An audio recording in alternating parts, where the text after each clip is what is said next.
Welcome back. Today our bicycles have brought us to Trier, one of Germany's oldest cities and the birthplace of Karl Marx, whose ideas change the way we think about dignity and the value of work. Along with the story on Karl Marx, today we have something much more personal, an unexpected conversation with a banker and the choices that shaped his career. Let's start. Jaya, why do people work? To make money. What else? If I had enough money, I could retire, right? Retire and do what? Good question. Maybe work is about more than money. Here is Trier. This ancient and beautiful German city stands on the banks of the river Moselle, and for more than 2000 years, this city has gathered layer upon layer of history.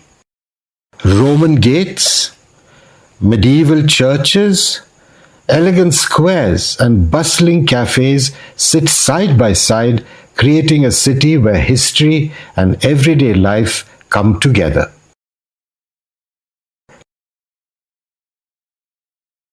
But today, I have two very different but intrinsically connected stories to tell you. The first story played out nearly 200 years ago in the mid-19th century and is about a philosopher who transformed the meaning of work, job, and career.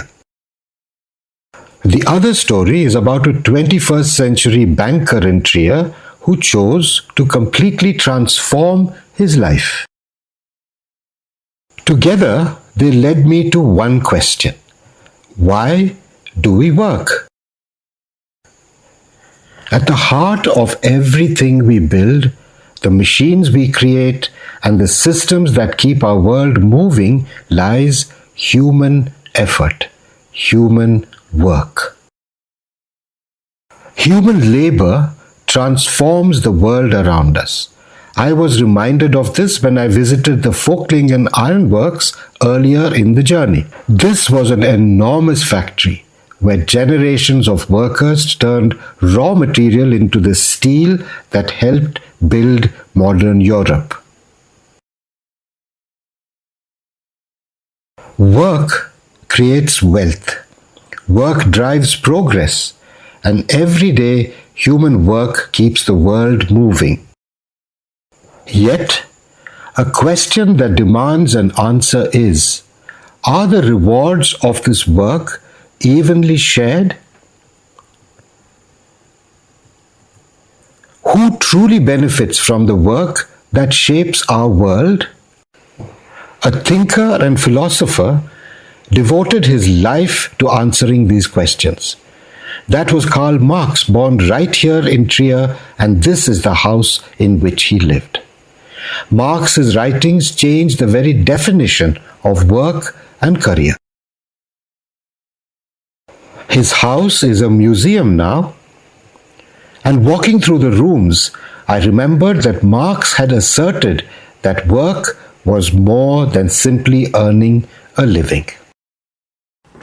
Our work, he argued, must allow us to create, contribute, build, and discover a sense of purpose.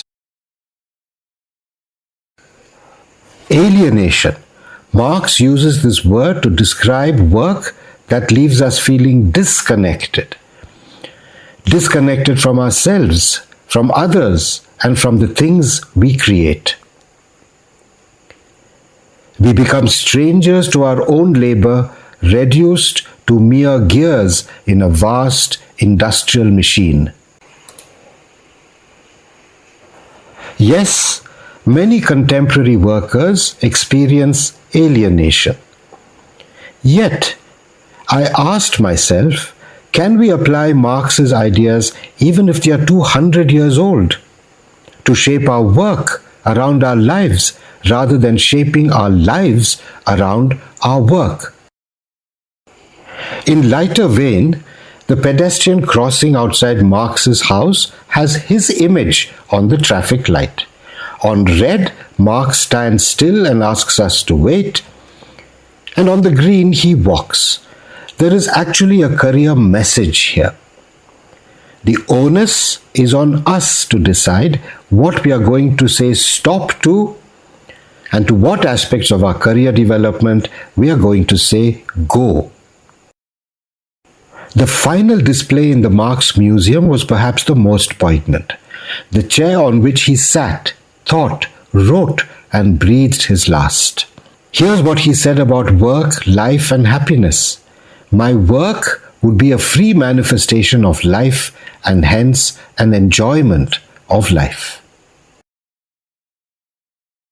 And now, almost 200 years have passed, and here I am cycling through Trier with a second story to tell. And that story brings us back to the very same questions we have been exploring. With you this morning in this beautiful city. Yeah, thanks a lot. I would like to take our experience back to parents in India. Yes. So could I ask you just a few questions about your work and what you do? Could we just start with your name first of all? Please? My name is Gregor and I work as a guide in Trier, which is the oldest city of Germany. Meet Gregor Boritsky, our wonderfully erudite guide who took us on an amazing walk through Trier. Gregor effortlessly blended the ancient past with the medieval and the modern. He held our attention for nearly 3 hours and we were fascinated. But Gregor wasn't always a tour guide. There was a two-folded ladder heading down, and if there were enemies coming, they just tore it in. Gregor spent many years working in banking. Then, after a successful career, he made a decision that many people only dream about. He changed direction completely. How did you come into this profession? I started working in Luxembourg for more than 30 years at a bank, and went to early retirement 2 years ago and decided to work as a guide afterwards. Took the whole education course of half a year and enjoying guiding people through my hometown since 2 years now, and I will go on. Numbers gave way to stories.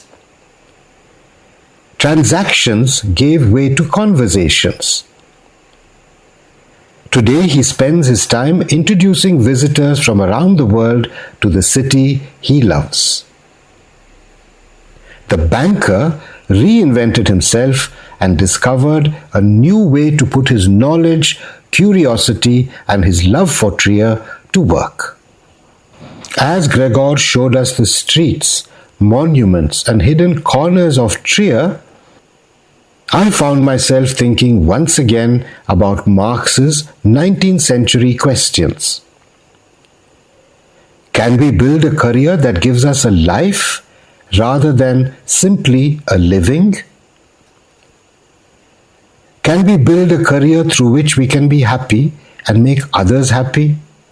Gregor's story shows what happens when work takes on new meaning. Let's hear it from him. One last advice, if you can give, either to our children in India or to their parents, what would you have to say as advice? As an advice, I would say, in terms of education, you mean now? Yeah. I would say follow your passion. Follow what's interesting for you, because you need to be reminded that you are not obliged, but you are most probably you will do it for the rest of your life.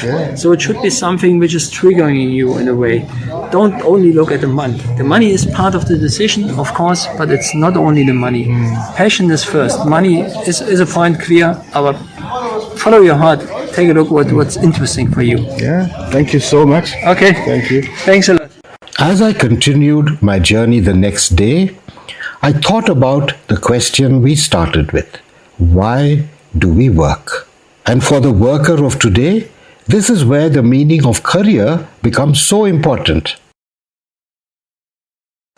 A career is an expression of our skills, abilities, and ambitions, a channel for growth and for potential realization.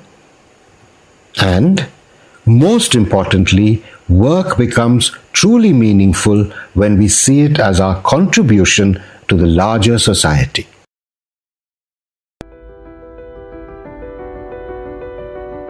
So the question is not why do I work? It is what I want my work and my career to mean to me, to others around me, and even to the whole of human civilization at large. Riding away from Trier, the thoughts in my mind were, don't just work for a living, don't just work for yourself. True meaning emerges when you contribute to something larger than yourself. Work isn't just about earning, it's about realizing our potentials, finding meaning, and making a difference. Absolutely. The right career helps us find happiness and create happiness for others. Thank you for joining me here in Trier. I hope that you found this episode interesting and that it offered a new perspective on careers and choices. And most importantly, how unexpected turns can shape our lives. In the next episode, we exchange finance and economics for music. We had an unexpected encounter with a saxophone player in the beautiful village of Wetzlar. And this encounter reminds us that careers can be guided as much by passion as it can be guided by planning. Until then, keep exploring, keep learning, and I'll see you next time.